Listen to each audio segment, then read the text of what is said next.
Brought to you by... How many of these fucking movies can we sit through that force us to watch a person through the lens of their webcam before we realize that they are all the fucking same, barring a few key details?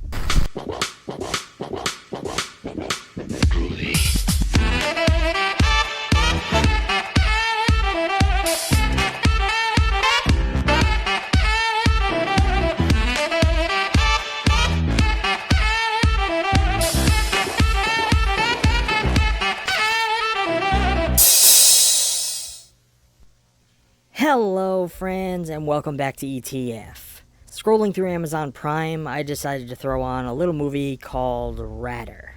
Now, I have no idea what the fuck that title even means, so I looked it up, and I found two possible meanings. The first being that the term ratter is meant to mean a dog or other animal that is used for hunting rats, while the second is a disloyal person who betrays or deserts his cause or religion or political party or friend. I'm not entirely sure how this applies to this film, but honestly, who fucking cares?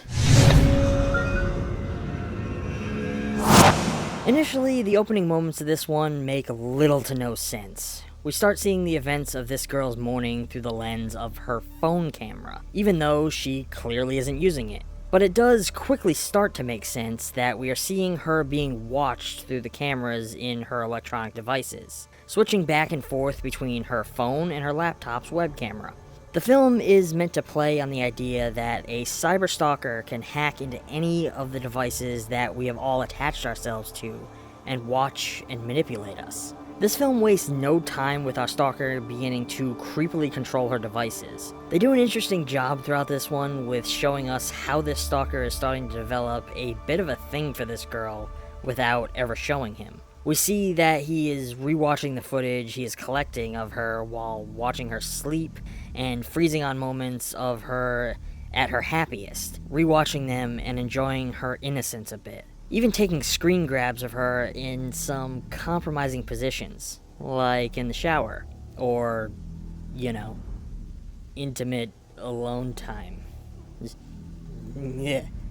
One thing I thought was cool was the fact that the stalker captures these moments that we wouldn't normally see, like the proposed boyfriend character peeking at her phone when she walks away, possibly out of curiosity, maybe to see who's texting her, to find out if she already has a boyfriend.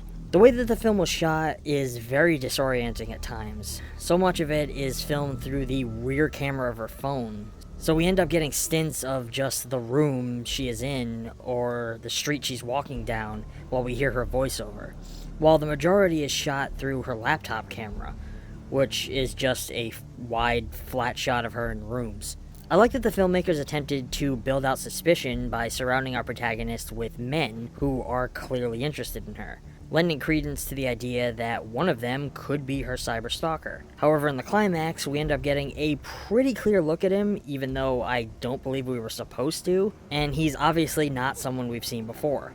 I really don't have a whole lot to say about this movie because it's as basic as it comes. The footage is unremarkable, by design, I'm sure. The editing is just an endless stream of hard cuts. The performances are nowhere near memorable. Ultimately, this is just another Unfriended or The Den. It's not one I can really recommend unless you're on some kind of mission to see every single found footage style film out there. There are far better examples that exist of movies like this. I'm giving Ratter an F+.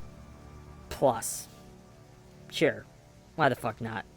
This film isn't terrible, but it's not great. I wouldn't waste my time with it if I were you, but if you want to seek it out, don't let me stop you. Just know that you're going into a barely average, scareless, and bloodless horror experience that is meant to be tense, but fails to deliver any real impact.